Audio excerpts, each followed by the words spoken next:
Chapter 4, The Sword and the Harp. Tristan is simultaneously the ego of Western man, the I that is experiencing this story, and the figure of the hero. This has a deep significance for us. For Western man, the ego needs to be heroic. It is only the heroic spirit that lifts us above petty egocentricity, that puts us in the service of a higher ideal, that outfits us for our evolutional task. The job of the hero is specific: to undertake the inner journey, to face the dragons and giants there, to find the hidden treasure. The external role of hero is less and less relevant in our time. Exterior castles to storm and dragons to slay are in short supply. But the most heroic task of all can be undertaken by any person, regardless of his or her external circumstances. Anyone can make the inner quest and take on the burden of becoming whole. Two things are required for a hero: a sword and a harp. Our entire story thus far has been the interplay between the sword power and the harp power in Tristan. Tristan needed his sword to do battle, first with the wicked Duke Morgan, then with the brutal Morholt. The sword symbolizes the sharp, aggressive wielding of masculine power. With this sword, a hero approaches the world aggressively, takes control of the situation, takes a strong position, defeats the adversary. On the level of the mind, the sword is the discriminating intellect that divides and analyzes. It figuratively cuts through problems and ideas to understand them. It is the logical, critical faculty in the mind. Each of us needs the sword power. There are times when we need to be logical and analytical. At times, we must be assertive and strong. But there are also times when neither logic nor force will avail. Then we need to turn to the harp. After the battle with the Morholt, when Tristan is wounded and the sword no longer serves him, he lays it down and takes up his harp. It is his harp that accompanies him on the waters. The harp is the lyrical feeling side, corresponding to the inner feminine. With his harp power, he shows feeling, expresses love, and makes relationship. It is by his harp power that Tristan awakened the love between him and his uncle. When he heard the harp, King Mark cried, "For our joy did you come to this roof. Stay near us a long time, friend." The harp represents the power to develop a sense of values, to affirm what is good and true, to appreciate the beautiful. The harp enables a hero to put the sword in the service of a noble ideal. Our story shows us that it is the harp that enables us to journey on the seas of the unconscious. To be complete, the hero must have both. Without the sword, the harp becomes ineffectual. But without the harp, the sword is reduced to egotistical brute force. People confuse these two powers more in relationship than in any other area of human life. We often hear a man and woman trying to settle things by arguing, criticizing each other, talking logic, poking holes in each other's arguments, splitting hairs. Then they wonder why all the spontaneous feeling of love and warmth has gone out of their marriage or their time together. These kinds of negotiations are always sword activity. People are talking sword talk. The sword cannot build relationship. It can't settle anything. It can't bind together.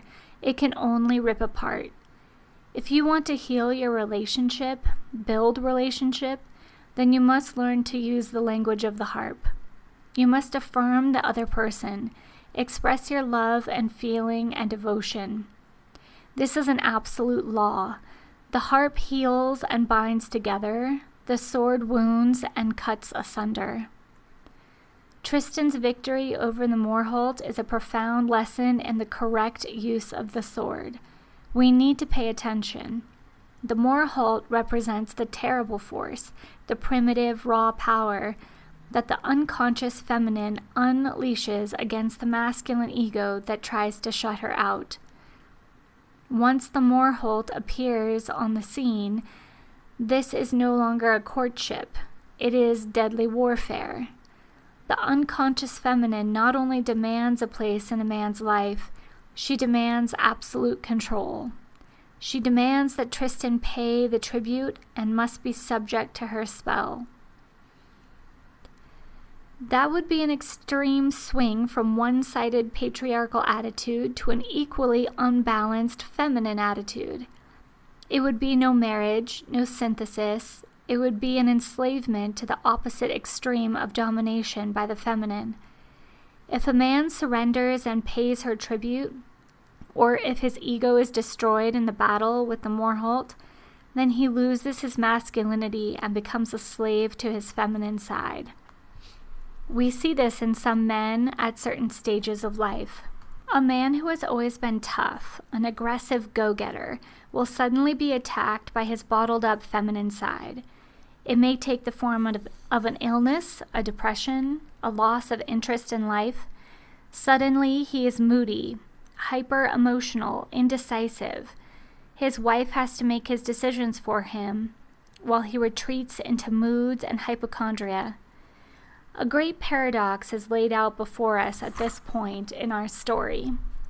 Before a masculine ego makes peace with the feminine, before it makes a marriage of the opposites, it first has to do battle with the Morholt.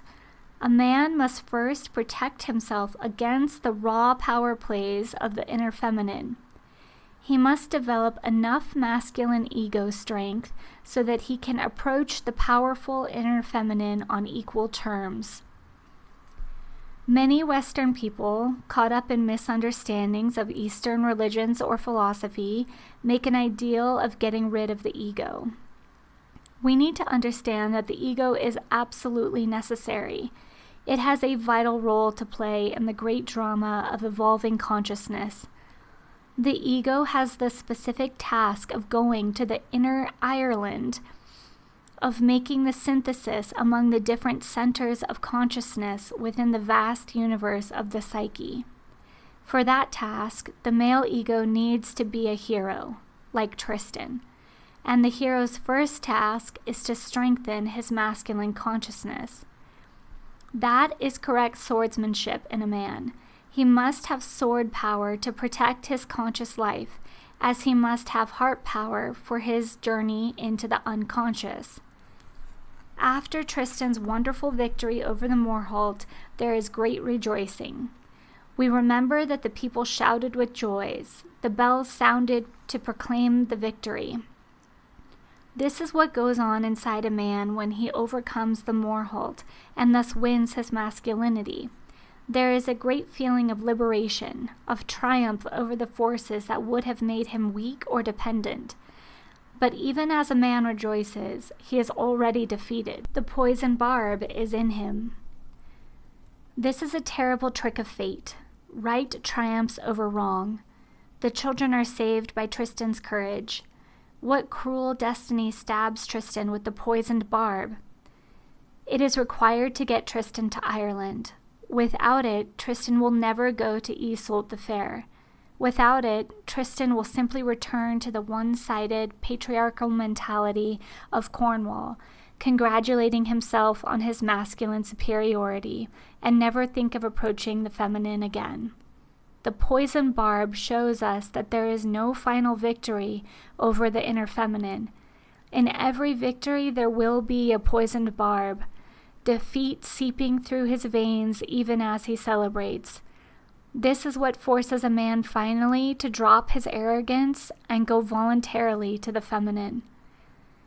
Tristan shows us how to surrender, at the right time and in the right way. He lays aside his sword, puts himself in a boat without sail or oar, takes only his harp, and casts himself adrift on the sea. There comes a time in life when a man's ego doesn't have the answers. He doesn't know enough. He doesn't have the resources needed to resolve an impossible situation. Wherever Tristan searched, no one in Cornwall could heal his sickness. At such times, a man must relinquish control. He needs to remember Tristan's words. I would like to try the sea that brings all chances. To what land no matter, so that it may heal me of my wound. He needs to give himself over to the unconscious and drift with its tides until he finds an island of new consciousness for that era of his life. One of the great strengths of the inner feminine is the ability to let go, to give up ego control, to stop trying to control the people and the situation, to turn the situation over to fate and wait on the natural flow of the universe. To give up the oar and sail means to drop personal control and give oneself over to the will of God.